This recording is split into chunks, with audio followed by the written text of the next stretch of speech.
Hi everybody, it's Kelly with Blueprint, the Creator's Design for Women. We're in lesson number 3. We're talking about how to love our children and the life of Hannah. And I just wanted to remind us all of the key thought for the week. God has given us the responsibility of passing on His Word to future generations through our physical and spiritual children. So children, we need children in our lives. We don't have to have given birth to them though. And we need multi-generations because in our lives we have things to learn from other generations and things that we can teach other generations. And so I would encourage you to, if you don't have kids in your life, they're just so good at teaching us unselfishness because we have to put their needs ahead of our own. And talk about speaking truth. Maybe we can even take some hints from their speaking truth and still looking adorable. Also, they have a childlike faith. They just don't have the pressure and the weights and the worries that we do, and so they're able to believe easier. And Jesus tells us in Matthew 18 that that's the kind of faith that we need to have. He says, unless you change and become like children, you will never enter the kingdom of heaven. So our mother-child relationship is the most primary example of discipleship that we will have in life. Basically, discipleship means teaching a godly life.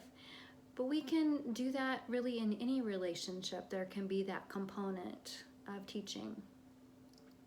As I was going through my lesson and just pondering about kids and my life, there were 3 things that I came up with that I learned that I wanted to share with you all.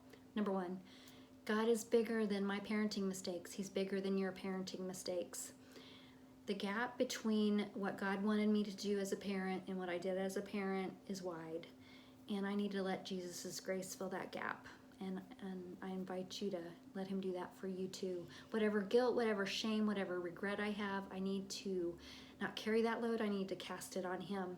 And I also am going to believe His promise in Romans 8:28 that He's going to work everything for my good because I love Him. And that's even my parenting mistakes.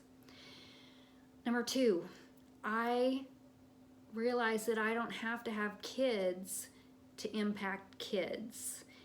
And right now I don't have kids in my household.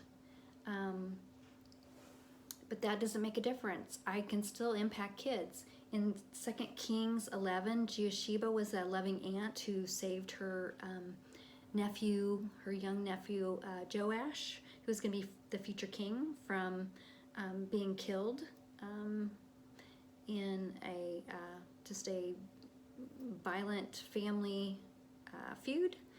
And then also Miriam in Exodus 2 was a loving, watchful sister as she brought Pharaoh's daughter and Moses' mom together so they could work to raise Moses, and Moses' mom and family could have maximum influence. Number 3, your heart toward God and the child that you want to impact matters more than either of your family circumstances or your life circumstances. In 2 Kings 22, a mom named Jedediah, who was the future king Josiah's mother, must have had impact on her son's life because Josiah's dad was an evil king. The culture that he was raised in was evil, and they were not following after God. Yet Josiah was able to follow after God and actually lead his nation into revival. So our influence and impact on children in godly ways make all the difference. So keep showing up every day and ask God to help you teach and learn from the kids in your life. I'm so looking forward to seeing you on Wednesday, and until then, just have a great week.